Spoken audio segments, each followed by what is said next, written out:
एक बार एक शिष्य ने विनम्रतापूर्वक अपने गुरुजी से पूछा, गुरुजी, कुछ लोग कहते हैं कि जीवन एक संघर्ष है, कुछ अन्य कहते हैं कि जीवन एक खेल है, और कुछ जीवन को एक उत्सव की संज्ञा देते हैं। इनमें कौन सही है? गुरुजी ने तत्काल बड़े ही धैर्यपूर्वक उत्तर दिया, पुत्र, जिन्हें गुरु नहीं मिला उनके लिए जीवन एक संघर्ष है, जिन्हें गुरु मिल गया उनका जीवन एक खेल है, और जो लोग गुरु द्वारा बताए गए मार्ग पर चलने लगते हैं, मात्र वे ही जीवन को एक उत्सव का नाम देने का साहस जुटा पाते हैं। यह उत्तर सुनने के बाद भी शिष्य पूरी तरह से संतुष्ट न था। गुरुजी को इसका आभास हो गया। वे कहने लगे, लो, तुम्हें इसी संदर्भ में एक कहानी सुनाता हूँ। ध्यान से सुनोगे तो स्वयं ही अपने प्रश्न का उत्तर पा सकोगे। उन्होंने जो कहानी सुनाई वह इस प्रकार थी। एक बार की बात है कि किसी गुरुकुल में 3 शिष्यों ने अपना अध्ययन संपूर्ण करने पर अपने गुरुजी से यह बताने के लिए विनती की कि उन्हें गुरुदक्षिणा में उनसे क्या चाहिए। गुरुजी पहले तो मंद मंद मुस्कुराए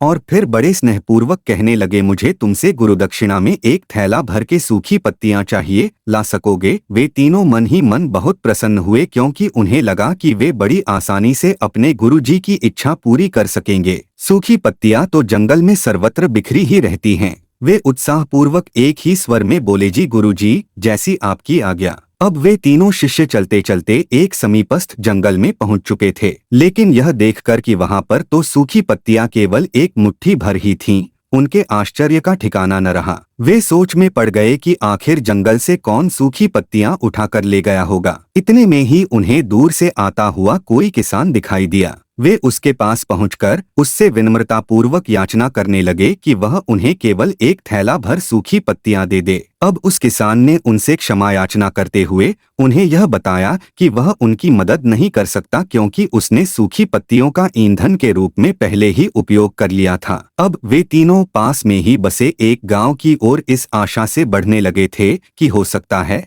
वहां उस गांव में उनकी कोई सहायता कर सके। वहां पहुंचकर उन्होंने जब एक व्यापारी को देखा तो बड़ी उम्मीद से उससे एक थैला भर सूखी पत्तियां देने के लिए प्रार्थना करने लगे, लेकिन उन्हें फिर से एक बार निराशा ही हाथ आई, क्योंकि उस व्यापारी ने तो पहले ही कुछ पैसे कमाने के लिए सूखी पत्तियों के दोने बनाकर बेच दिए थे। लेकिन उस व्यापारी ने उदारता दिखाते हुए उन्हें एक बूढ़ी माँ का पता बताया जो सूखी पत्तियां एकत्रित किया करती थी। पर भाग्य ने यहाँ पर भी उनका साथ नहीं दिया, क्योंकि वह बूढ़ी माँ तो उन पत्तियों को अलग अलग करके कई प्रकार की औषधियां बनाया करती थी। अब निराश होकर वे तीनों खाली हाथ ही गुरुकुल लौट गए। गुरुजी ने उन्हें देखते ही स्नेहपूर्वक पूछा, पुत्रों, ले आए गुरुदक्षिणा? तीनों ने सर झुका लिया। गुरुजी द्वारा दोबारा पूछे जाने पर उनमें से एक शिष्य कहने लगा, गुरुदेव, हम आपकी इच्छा पूरी नहीं कर पाए। हमने सोचा था कि सूखी पत्तियां तो जंगल में सर्वत्र बिखरी ही रहती होंगी, लेकिन बड़े ही आश्चर्य की बात है कि लोग उनका भी कितनी तरह से उपयोग करते हैं।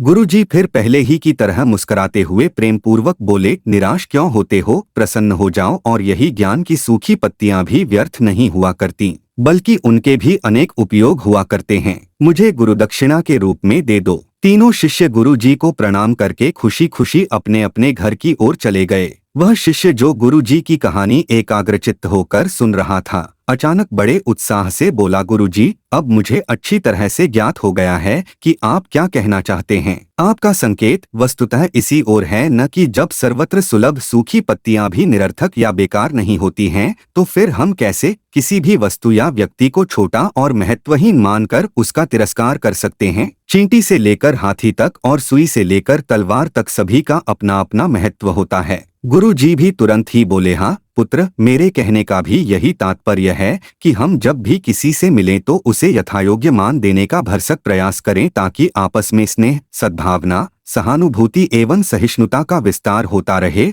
और हमारा जीवन संघर्ष के बजाय उत्सव बन सके। दूसरे, यदि जीवन को एक खेल ही माना जाए तो बेहतर यही होगा कि हम निर्विक्षेप, स्वस्थ एवं शांत प्रतियोगिता में ही भाग लें और अपने निष्पादन तथा निर्माण को ऊंचाई के शिखर पर ले जाने का अथक प्रयास करें। अब शिष्य पूरी तरह से संतुष्ट था। अतः यदि हम मन, वचन और कर्म इन तीनों ही स्तरों पर इस कहानी का मूल्यांकन करें तो भी यह कहानी खरी ही उतरेगी। सबके प्रति पूर्वाग्रह से मुक्त मन वाला व्यक्ति अपने वचनों से कभी भी किसी को आहत करने का दुस्साहस नहीं करता और उसकी यही ऊर्जा उसके पुरुषार्थ के मार्ग की समस्त बाधाओं को हर लेती है। वस्तुतः हमारे जीवन का सबसे बड़ा उत्सव पुरुषार्थ ही होता है, ऐसा विद्वानों का मत है।